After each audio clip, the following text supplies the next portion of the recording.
Welcome back to the channel, everyone. Guess what? We get to talk about the LG V40 today, surprisingly, and I'm running out of intros. If you guys have a better way for me to actually do introductions in this video, let me know. Real quick reminder, I am picking the third iPhone SE giveaway winner today. If you're watching this recently, like within the next couple weeks, I still have 2 more to give out. So YouTube actually took down my giveaway video. If you want to watch that, you can go back on the channel or go onto my Twitter and you can hear the instructions about how to enter. But that's all the preliminary stuff. The LG V40 actually came out in 2018, so right now, as of me making this video, it's about a year and a half old, but it will be turning 2 years in October this year. So it's not a super old phone, but it's not the latest and greatest, and it's not the newest. And one thing to keep in mind is that with LG phones, and Samsung phones too, but LG more so, these phones depreciate so quickly that even within like a 4-month period after the phones are released, the phones are selling for like half the price, which is pretty insane. For the LG V40, for example, when it came out, it was like probably like $899, $999 even, maybe. It was around that price tag. Right now on Amazon, they're selling for about $238, which if you think about it is completely, I mean, it's like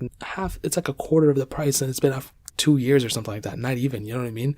You look at iPhones that sold out, and the iPhone XS that came out in 2018, those things are still selling for over $500, so it's a pretty crazy thing, and there's really nothing we can do about it, to be honest. The LG V40, looking on the front though, we have a 6.4-inch POLED display. It is a 1440p display, and this panel actually, is one of the things that have held up quite well on this phone. It's definitely one of the things that really pop out to me. One thing that I like about it, for some reason, I don't know why, the screen has like a noticeable amount of bezel on it compared to like an iPhone 10 or the XS or the iPhone 11 Pro. It just has a little bit more thickness to the bezel, but I kind of like that. I don't know why. It might even be like a placebo effect. It might be like the same exact amount of bezel around the display, but it kind of like looks better to me. But I don't like how that bottom bezel is thicker than the side bezels, but it's not a big deal. Up top, we actually have a notch with a dual camera setup, which is really interesting, which I'll hit on in a second. And that really pretty much covers it up for the front. There's not too much else going on. It's a good display. I like it a lot. POLED, I think, has like plastic OLED or something like that. I honestly don't, but it's a good display, and I do like it a lot, so that's definitely one of its highlights. We have USB Type-C on this phone, which is cool, and on the back we have a glass back, which is nice, a fingerprint sensor, which I do like a lot. I do like having physical fingerprint sensors more than inbuilt fingerprint sensors or fingerprint sensors on the power button. I like things that are on the back or on the front, to be honest. That's just me. And we have a triple camera setup, which I'll get into in a second as well. On the outside, I'll definitely tell you, I think it's holding up quite well. Like I've stated, I mean, it's a good panel, it's a good build quality, it feels good in the hands.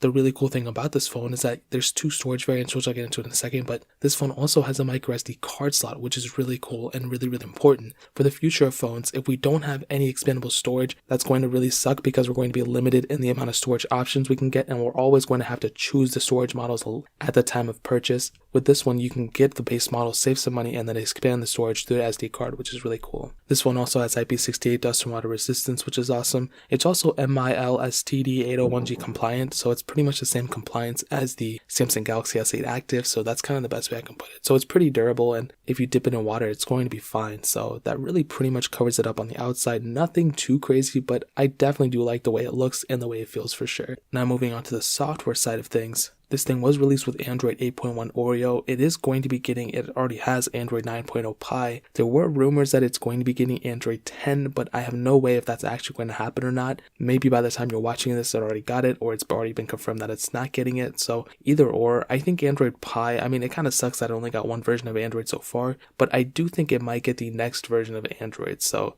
the LG G7 series, those usually get an extra version, not an extra version, but they usually get 2 versions. So I'm pretty sure the V line is almost more or less the same. I've owned every single V line series except the V50, and I think it's going to be getting Android 10, but like I said, I haven't really heard anything about it in a while, so maybe it is, maybe it isn't. But the one thing I dislike the most about this phone would definitely be the software, and it's not just exclusive to the LG V line, it's exclusive to the LG G line as well. It's like their whole entire lineup of phones, their software is so clunky and so weird. I don't know why they do the things that they do. You look at phones like the OnePlus, even on Samsung's Galaxy on their One UI 2, that series, I mean, that software is not even that bad. I mean, it's still really weird and it still has a lot of ways to go, but I do think that if they just took the approach, if LG took the approach and went with a more simplistic design and more minimalistic design, they would be so much better in the long run. Their software really reminds me of like Huawei software and Xiaomi software. It's very weird, and I think they can do a much better job if they just go the more stock Android approach. Everyone knows stock Android is better better. And if you can get like a OnePlus Oxygen OS type of design, that would be amazing. That would be top tier. And they just need to go back to their roots. You look at phones like the LG Nexus 4,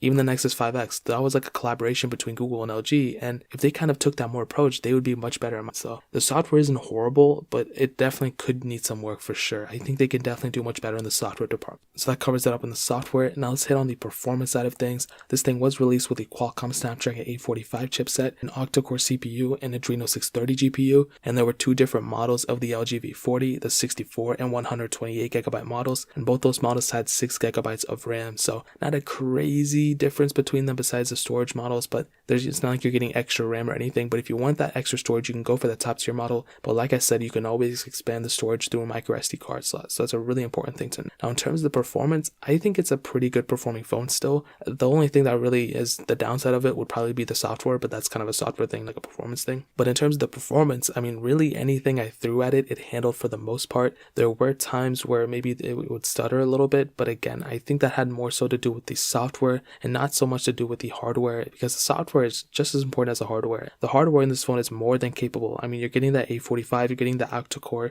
you're getting 6 gigabytes of RAM, which in 2020, what I can tell you is that is like probably the bottom tier I would go. Maybe I would say 4 gigabytes of RAM on some phones, but on an LG phone, I would highly recommend at least 6 gigabytes of RAM, future-proofing yourself quite a bit, which I really, really do like. So the performance of this phone, I think, is still really capable in 2020. Really, whatever you're going to throw at it, it's going to handle. If you do higher intensive gamings, if you try to multitask between the games, I think you're going to have a pretty decent experience with it. There probably will be times where it might stutter here and there, or might be weird issues here and there. I mean, it's going to happen. It's going to happen with any phone, but I do think this phone specifically handles pretty well. So if you got to base it on your use case though. If you're somebody who, doesn't use a lot of apps and you just kind of go open Snapchat, Instagram, and move on with your life, you're probably not going to see that big of a performance difference if you go use this phone or like a Nexus 1 or something like that. Totally joking. Obviously that was a joke. But if you kind of go to like the top tier performance, if you kind of use your phone a ton and you're doing a lot of crazy things with it, you might start to see this phone maybe aging a little bit, especially phones compared to like the Samsung Galaxy S10 or the S10 Plus or those phones. So it isn't that crazy of a deal, but I think majority of you watching this, you probably own the LG V40 or thinking about getting it. And if you're an average user, you probably will be fine with the performance. So that pretty much covers it up there. Now hitting on the cameras, this is one thing that I think is one of the biggest highlights for this phone for sure. So we have 3 camera sensors on the back,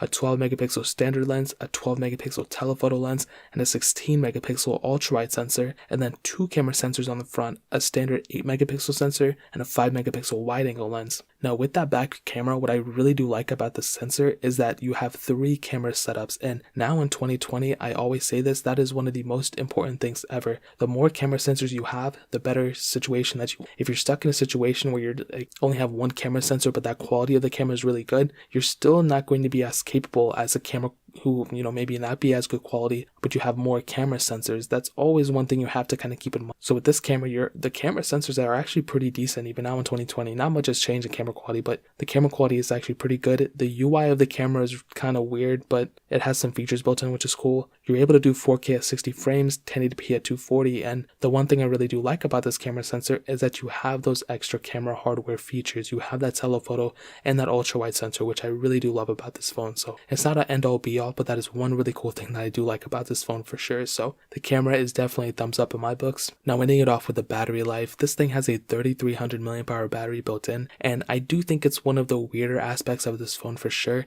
It's not a horrible battery life, but it's not like a really great battery life. The V series was known for having like really amazing parts and like really great battery life, but this phone specifically, I don't know what they did with it. I didn't really find myself having that great battery life in it. It's not even that old, so the battery probably hasn't degraded too much. It's degraded for sure, but it hasn't degraded too much. So I'm not really too sure what they did here, but in my opinion, the battery life I would say is probably average. It's not amazing, but it's not horrible. So it's really like in the middle. It's not a pro, it's not a con. It's strictly like in the middle. So I think that's pretty much how I would cover up the battery aspect of it. Now to sum up the video and to answer the question, is the LG V40 still worth it in 2020? What I can tell you is, yes, I do think it's still worth it in 2020. I think if you own this phone, there's definitely a lot more life left in it. If you're planning on getting this phone, I would highly highly recommend it. It's not even that expensive. I mean, it's $200 something. It is expensive, but compared to $1,000 phones that we have now, it still is very capable. This phone is only one series behind. The V50 is the only newer one, and the V60 is coming out in October. So this thing is still pretty new if you think about it. So if I were you, I would 100% recommend picking up a V40 if you want. But if you can spend a little bit more money, even I think the Galaxy S9 Plus is in the same price tag as this one. So, and I think that one is highly more capable of a phone than this thing. So if you want, I would recommend not also getting this one if you're looking at it, but getting a Galaxy S9 Plus if you can. That phone is very capable and it has a lot going for it as well. So I'll find the cheapest V40s and Galaxy S9 Pluses on Amazon and link them down in the description below so you guys can get them from there and help support the channel at the same time. But that is pretty much it. If you guys have any other questions or anything, leave it down in the comment section as well. Hit that like button, that would mean so much, but definitely hit that subscribe button.